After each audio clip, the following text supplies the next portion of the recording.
The Nomads serving at Camp Jo-Ota near Clarence, Missouri felt good about their first week of productive work.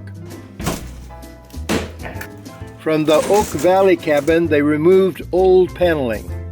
No smiles now, no smiles. No smiles. I got my hair. I got to hear him. That's funny. New paneling sheets were given 3 coats of fresh paint.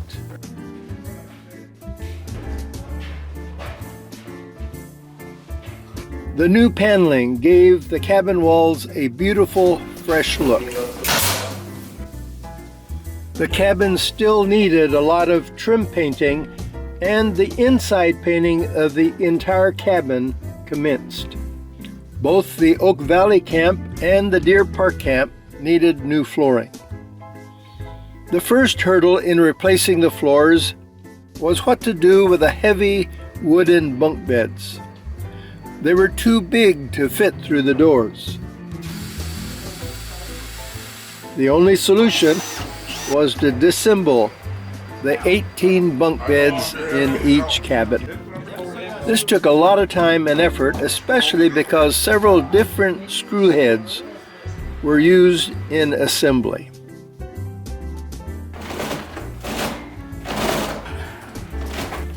With the beds removed, the carpet removal in Oak Valley progressed. Removing the old carpets which were glued to the wooden subfloor in the Oak Valley cabin proved a huge challenge.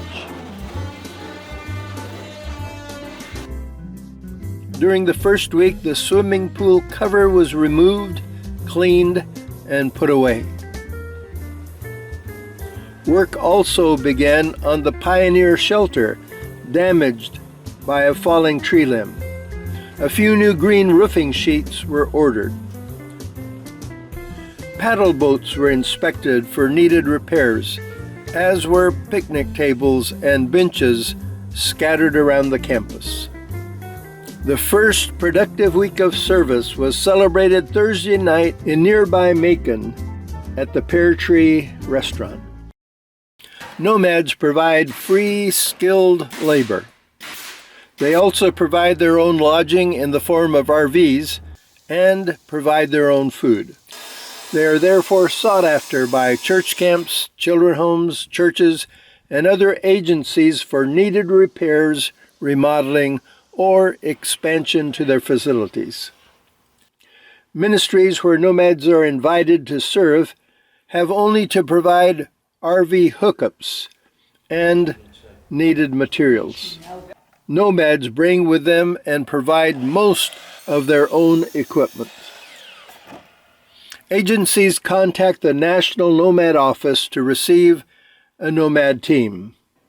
Once approved, they are listed on a national program list. There are projects in most every state. Nomad volunteers sign up for projects that interest them.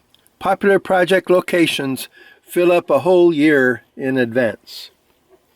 Nomad volunteers commit to serving on a project for 3 weeks. They work Monday, Tuesday, Wednesday, and Thursday. They have Friday, Saturday, and Sunday off to explore the area or just relax. Every morning now I've been taking a walk around the lake. Such a beautiful place.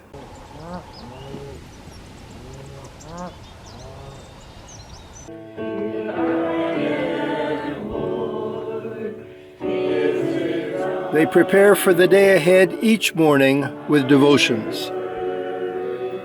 Group members take turns providing the morning devotions.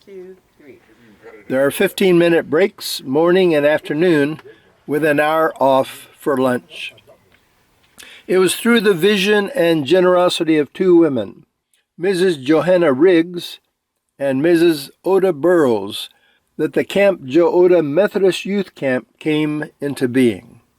The beautiful campus enriches the lives of church youth and adults throughout the summer months, but stays open for special gatherings and events throughout most of the year. During the second and third weeks of work, a lot was accomplished.